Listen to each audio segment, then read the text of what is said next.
Property developers are turning away from building in Western Sydney due to high costs, planning delays and government levies. Slow price growth and taxes are also on the list, with developers saying it's becoming unrealistic for large-scale residential projects to be built in the area despite the ongoing housing crisis. Breaking news from Western Sydney. Developers are abandoning apartment projects, walking away from construction sites, cancelling builds, leaving empty land. This isn't a rumour. Tom Forrest, CEO of Urban Task Force Australia, went on record. Developers won't finance apartment developments beyond Parramatta anymore. Too risky, too expensive, dead on arrival. Here's why this matters to you. Western Sydney needs to house 2/3 of Greater Sydney's population growth over the next 20 years. That's hundreds of thousands of families, all needing homes, all competing for housing that won't be built. Dave Anderson has rented in Western Sydney for 10 years. Public servant, decent income, his words, "Unless I win the lottery, I'll never own a home in Sydney." He's not alone. Premier Chris Minns promised 75,000 new homes annually, but construction just collapsed to 52,228. That's a shortfall of 22,772 homes in 1 year. While Minns holds press conferences announcing housing reforms, the actual builders are fleeing, and Western Sydney renters are about to get crushed. Minns' 75,000 home target collapses. May 2024, NSW, government announced ambitious housing target. 75,000 new homes annually across NSW. Transform planning. Minister Paul Scully announced reforms. Streamline approvals. Reduce red tape. Make NSW easiest place to build. Promise developers certainty, confidence, support. Fast forward to February 2026. Western Sydney construction collapsing. Developers abandoning projects. Urban Task Force Australia CIO Tom Forrest revealed developers won't finance apartments beyond Parramatta. Construction costs too high. Interest rates killing feasibility. Land acquisition expensive. Development approvals delayed. Infrastructure contributions massive. Total costs exceed what buyers will pay. A BS data showed just 13,057 new dwellings completed across NSSW in September 2025 quarter, well below what's needed. NSW requires approximately 18,750 dwellings quarterly to hit 75,000 annual target. Current rate delivering 52,228 annually. That's 22,772 home shortfall. 30% failure rate.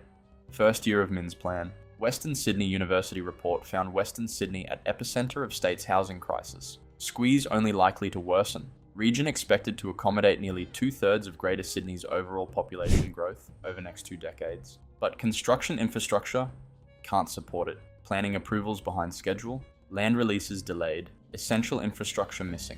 The renter locked out for 10 years. Dave Anderson is mid-40s, public servant, decent income, stable employment, been renting in Western Sydney for nearly 10 years. Watched market transform around him. Rents climbing, house prices soaring, apartment prices following, now completely locked out. Dave explains his situation. "Unless I suddenly win the lottery, I'm not going to own a house in Sydney." Not being dramatic, being realistic. Median house price. Western Sydney suburbs like Penrith hit $1,034,069, growing 7.3% annually. Bankstown, $1,084,623. Maryland's Guildford similar.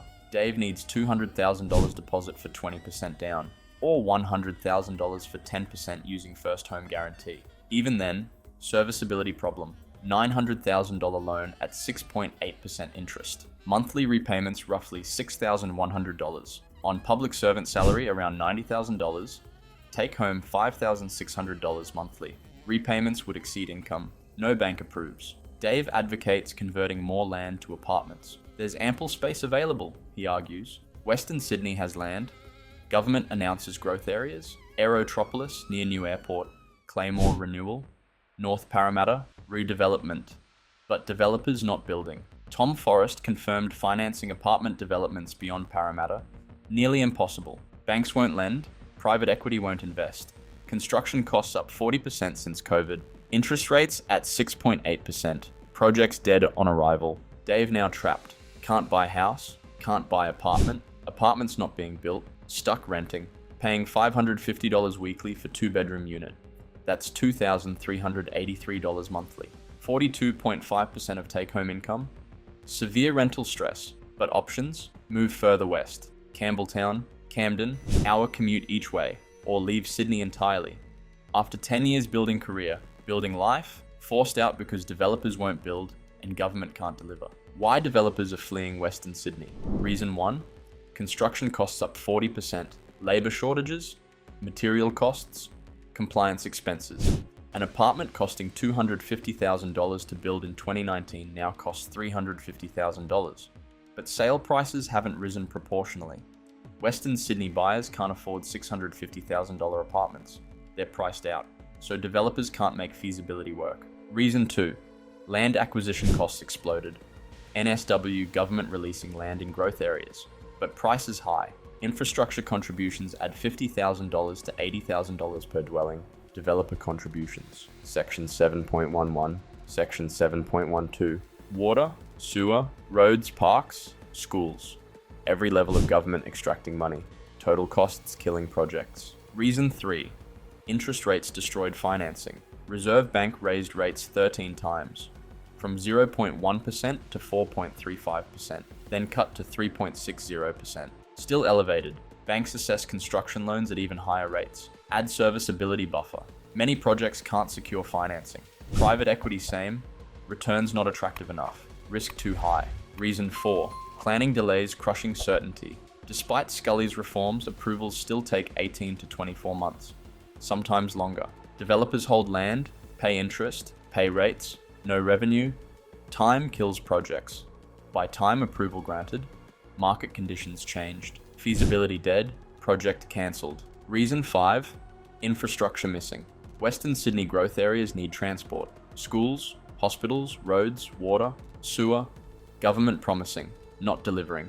Western Sydney Airport opening 2026. Where's the rail? Metro extensions delayed. Road upgrades behind schedule. Developers can't sell apartments in areas with no infrastructure. Buyers won't pay premium for hour commutes. What MINS should do? Reduce developer contributions. $50,000 to $80,000 per dwelling cut to maximum $30,000. Fund infrastructure through other means. General taxation.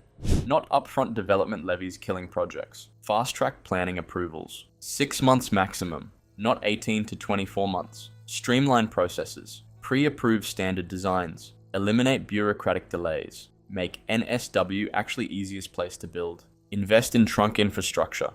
Build roads, rail, water, sewer before releasing land, not after. Developers can't build on land without services. Government must lead, not follow. Provide construction finance guarantee. Similar to Origin Energy's Eraring deal. Government backstop for viable projects. Banks reluctant to lend. Government could provide guarantee. Share risk. Get projects moving. Zone more land near existing infrastructure. Parramatta has infrastructure. Transport. Services. Zone more land for apartments. Increase density. Build where services exist, not in greenfield 40 kilometres from CBD. Build social housing to take pressure off private market. Western Sydney desperately needs social housing. Waiting lists years long. Build 10,000 units annually across Western Sydney. Provide affordable options. Reduce demand on private rentals, where this crisis ends. Best case, interest rates fall through 2026. Construction costs stabilise. Some developers return to Western Sydney. Projects restart. Approvals accelerate. By 2028, maybe 40,000 to 50,000 homes annually. Still below 75,000 target, but better than current disaster. Worst case, developers continue fleeing. Construction collapses further. 2026 delivers even fewer homes than 2025. Maybe 45,000 annually. Shortfall widens. Western Sydney population surges. No housing stock. Rental crisis explode, families living in cars, multi-generational households, 3 generations under one roof, social breakdown, political crisis. Realistic scenario, construction remains constrained through 2027. NSW delivers 50,000 to 55,000 homes annually, well below 75,000 need. Gap widens every year. By 2030, shortfall accumulated exceeds 100,000 homes. House prices keep rising 5 to 7% annually. Rents climbing 4 to 6%. Essential workers like Dave permanently locked out. Dave Anderson quits Sydney in 2027. Moves to regional New South Wales, Newcastle or Wollongong, where $600,000 still buys house. Leaves public service career. Starts over. Age 47.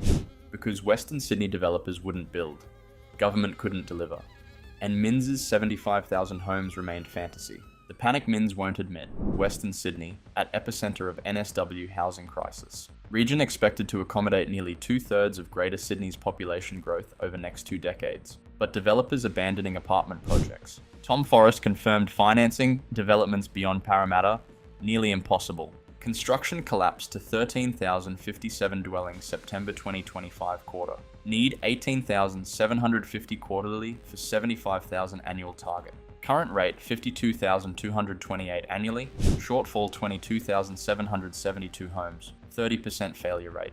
Dave Anderson, public servant, rented Western Sydney 10 years. Can't afford to buy. Median house prices Penrith $1,034,069. Bankstown $1,084,623.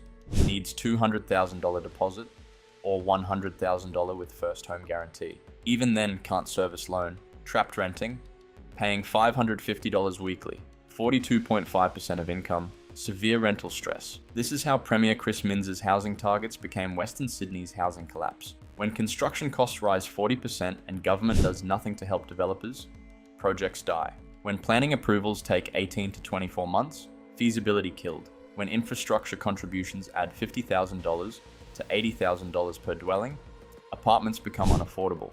When developers won't finance beyond Parramatta, Western Sydney gets nothing. And when public servants earning $90,000 can't afford homes after 10 years renting, system has completely failed. Minns's 75,000 homes already impossible. More developers will abandon Western Sydney.